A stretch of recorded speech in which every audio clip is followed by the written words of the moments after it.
Ayan. Okay, kulay blue yung ating e-engine overhaul natin mga sir. Dahil lang problema kasi nito. Ito. Pwede ko muna yan tunog. Ayan, maandar na. Ang problema nito, ayan. Parang may ginigiling. Parang may ginigiling na mais sa loob ng makina at na parang tunog big bike.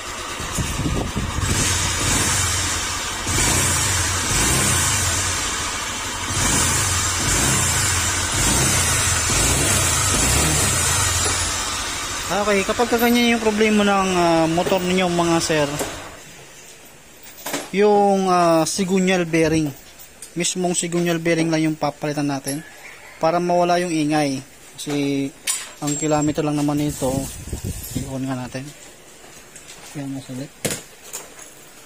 Ang kilometer nito ay 19,000. 19,336 pa lang yung kanyang kilometer or yung tinatakbo ng motor. Ibig sabihin na bata pa.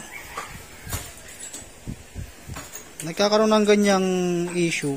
Minsan nakukuha sa langis, minsan sa bearing din. May mga factory defect kung tawagin. Kaya para makita na natin or magawa na natin to, paghihiwalay na natin yung makina saka yung chassis. At mamaya kapag naklasan natin yung makina, papakita ko sa inyo yung problema nito sa loob ng makina. Paghihiwalay muna natin para makita natin to. At ito yung may-ari. Yan, naka-blue din. Huwag mo kasi pabayaan yung motor mo sa langis. Sir, may kinalaman ba yung panggigid pag mag-ano ka? Magkalkal? Aftermarket ilagay? Doon sa sidunyan? Wala. Wala. Lost trade lang, makakalaban mo. Kung sakaling hindi naikpitan or mahina yung ipin ng aftermarket, depende kasi yun. Yan ang problema. Walang kinalaman yung aftermarket? Kahit kung magpalit ka ng clutch, magtaas ng RPM. Ayun, pagka nagpalit ka ng spring, pwersado yung makina, hanggang sa yung bearing mo, pwersado, hanggang sa medyo hindi mo naalagaan ng langis, talagang maapektuhan yung sigunyal. Okay, pag-iwalay mo natin ito mga sir. Ito na mga sir, na pag-iwalay na natin yung makina, saka yung chassis nya.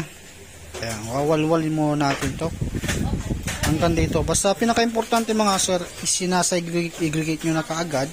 Example natin, head, part dyan, part ng magneto, lalagay nyo dyan, part ng CVT, lalagay nyo rin dyan. Para kapag naglinis kayo, mas madali or nagbalik kayo, mas madali nyo na siyang ma-assemble. Hindi na kayo kailangan pa mag-isip kung saan yung nilagay yung kung ano yung kaparehas. So, isa-aggregate nyo na kaagad. Pag-iwalay muna natin to para mapuntiryan na natin yung sigunyal.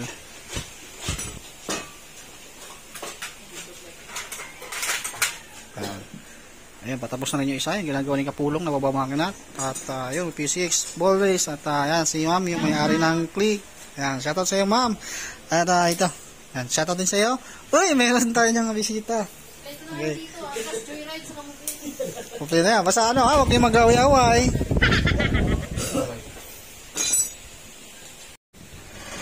Okay, ito na mga sir, tanggalan na natin yung isang side na crankcase sa ating right side. At kung mapapansin nyo yung kanyang sigunyal, ayan, may itim.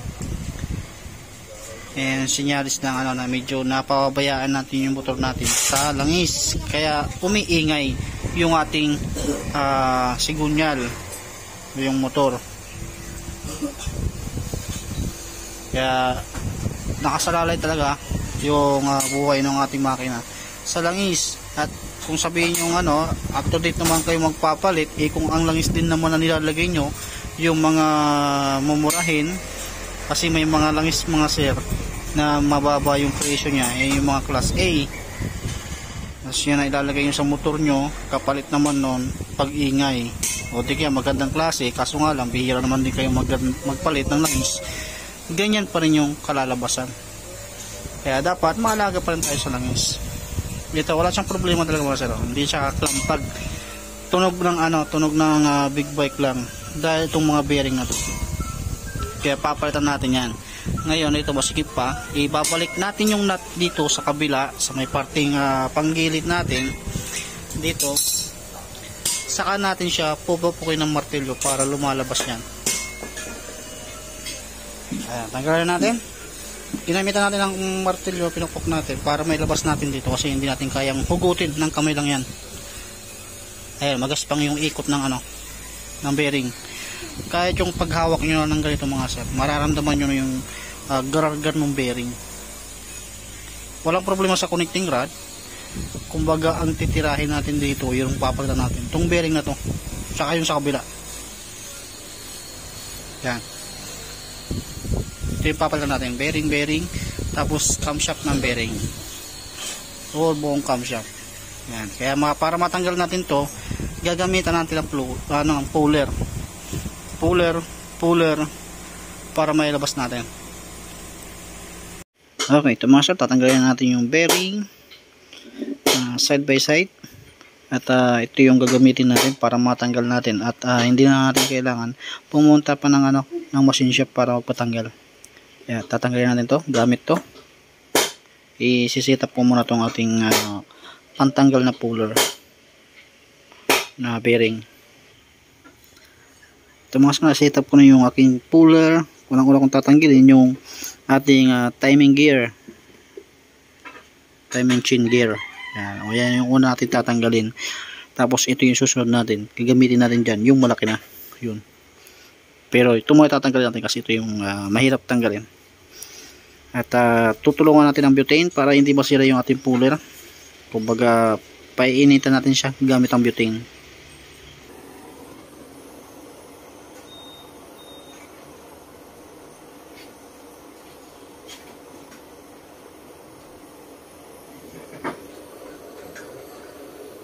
Yan, paiinitin muna natin to.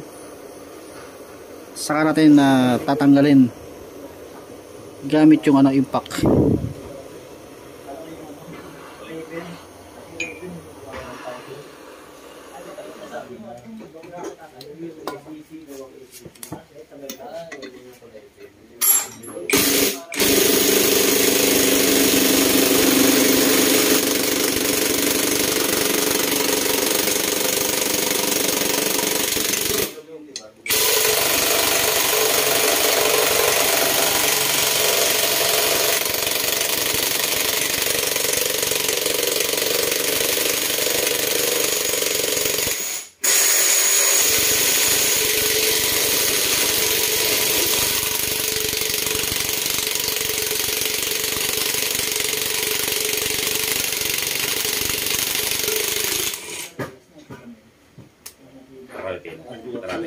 Yun, yung sa labas. Yun nasa labas. Sa labas. Ayan, tagalan natin. Tanggal na. Mainit kasi.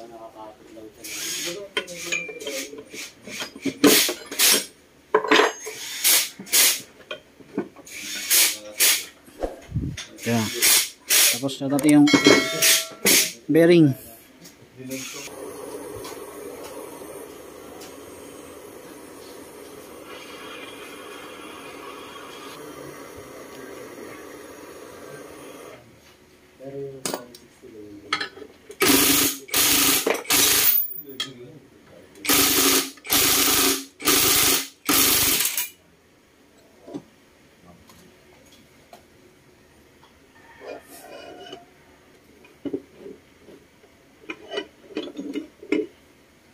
Yan, tanggalan natin yung bearing nya.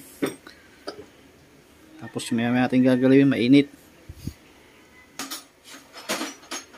Okay, tanggalan natin yung bearing kabila. Ginamit ko to.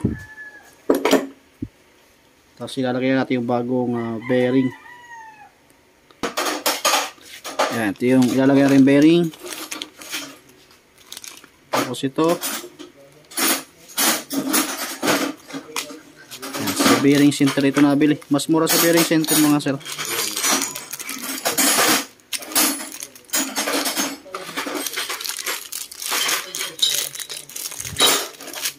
Dapat parehas ang parehas ang kapal.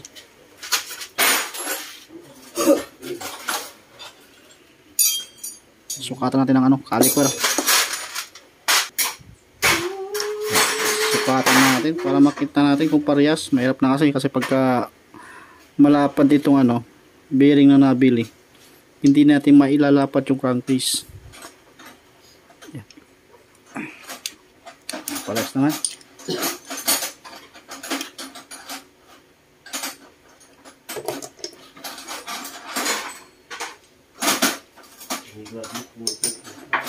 Okay, natin natin dahil parehas naman. Okay, yan, napalit ko na yung bagong bearing. Itong gear na to wala siyang guide, kaya sasalpak nyo lang talaga yan. Okay, naman sa pala isasalpak natin yung sigunyal.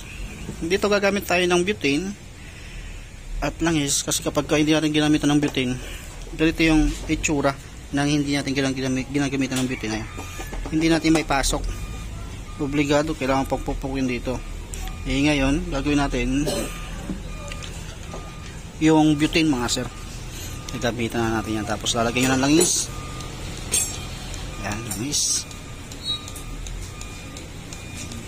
Tapos gagamitan natin siya ng butane, papainitin natin sa loob ng 15 minutes.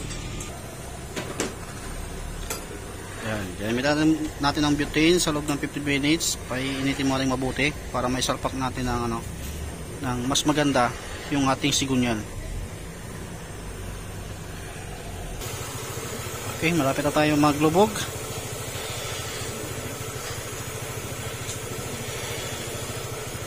Kaya ilulubog natin.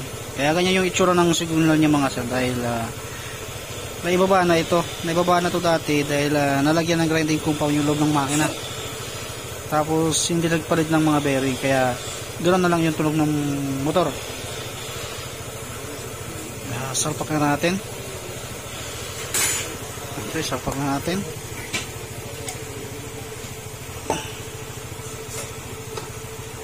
Okay, ayan masala. May salpakan natin ng diretso. Dito nung kanina nang hindi pa natin ginagamit ng butane, halos hindi mo siya may pasok. Yan. Kaya obligado, mas magandang gamitin ng may butane.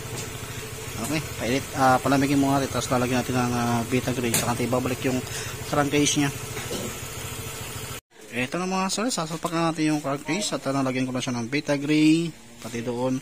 Wag lang makapal, manipis lang dapat. Ito mga sir, nalagyan ko na yung crankcase, swing arms, tapos yung timing chain, at yung gear pump. Tapos lalagay natin naman yung piston. At bago na rin kasi yung ilalagay natin piston dito. Ito. Okay, yan. Nalagay na natin yung cylinder head. Nagpalit din tayo ng dyan ng valve seal. Tapos nire-grinding compound din yan. Basta pagka gumamit ka ng grinding compound, mas maganda kung mahugasan nyo mabuti. Para hindi masira yung mga ibang pisa. Gamit tayo ng torque wrench. Tapos ibabat natin yung cover. Pwede na natin isalpak yan dito sa kanyang chassis. At mag-i-install pa tayo ng MDL. Pero hindi ko na ipapakita yung pag-i-install ng MDL dyan mga sir.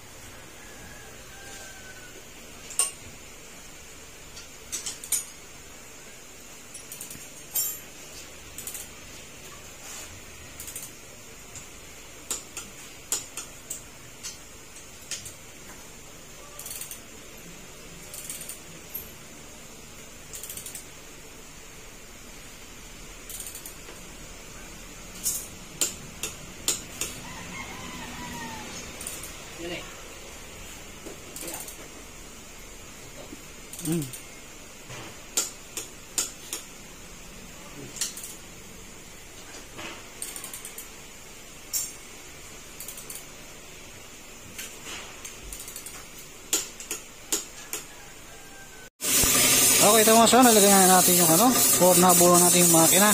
Pagdudugtungin na natin doon sa kanyang chassis. Dahil mag-install pa tayo ng MDL dyan, pero ito muna yung unahin natin. Pa-andarin muna natin, pagkukumparain natin yung ngayon saka yung una. Kung maingay pa rin o hindi na. Okay, ito mga sir, ibalik ko na lahat bukod dun sa radiator. At ito, alagyan na rin natin ng yung cover. Saka dito, yan yung madalas na nagiging dahilan ng pagkasira ng ECU, kaya sinabay na natin yan. At pati yung magneto, repaint na rin natin. Silver yung ating ginamit. Kasi mas magandang ano, tignan pag silver. At madaling mag top dead. Ayan, try mo natin paanda rin. Pero hindi natin to pwedeng patagalin kasi wala siyang kulan. Pwede natin siyang paanda rin, basta wag lang ano, matagal. Yung mabilisan lang. On and off natin 3 beses. Ayan, tapos paanda rin natin. Ginagawa ko yun para yung fuel pump natin umikop kagad papunta sa injector para isang pindutan lang tayo.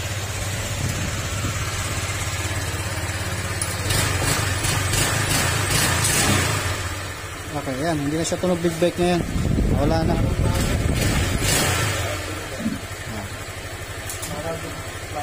Okay, patayan natin dahil wala siyang kulan.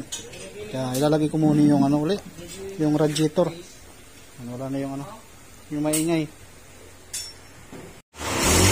Okay, tapos na natin mga sir.